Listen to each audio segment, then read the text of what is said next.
Hi, I'm SuperKing277 and today I'm going to talk to you about the Titanic. Part 1, The Sinking. At 9:30 a.m. on the 11th of April 1912, the ship, Titanic, leaves Belfast on course for Southampton to pick up the last of its passengers before it will sail across the Atlantic Ocean to New York.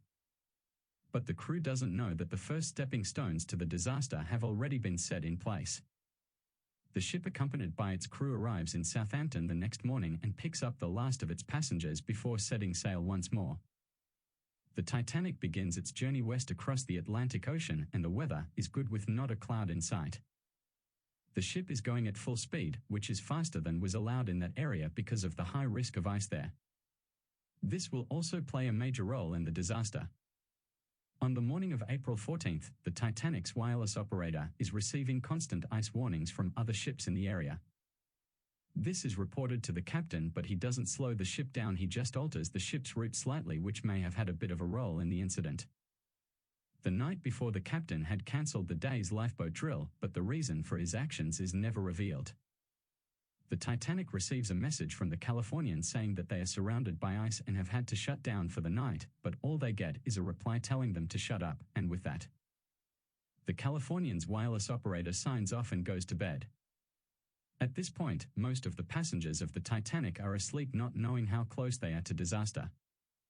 At about 11:30 p.m. the Titanic's lookout spotted an iceberg dead in the path of the ship and rang the bell. The crew on the bridge called to turn the ship hard a starboard and reverse the engines. They also shut the watertight compartments, locking some workers in the engine room. But all this is not enough to prevent the inevitable.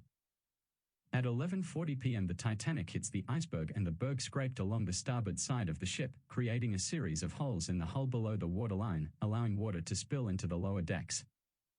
Very quickly the ship started to fill up with water. Soon it reached the top of the watertight bulkheads and started spilling into the other compartments, pushing the bow underwater.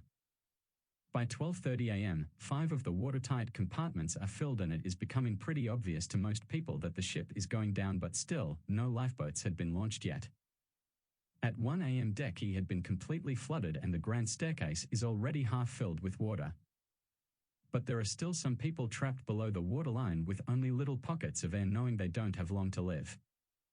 By 1:40 a.m. 11 of the lifeboats have been launched, with the 12 being lowered, but there are still hundreds of people left on the deck looking at each other, knowing not all of them are going to survive.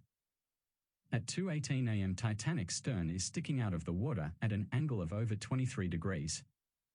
Suddenly all the lights go out and everything goes silent for a second before the ship splits into two halves and the stern smashes back down on the water, crushing anyone below it.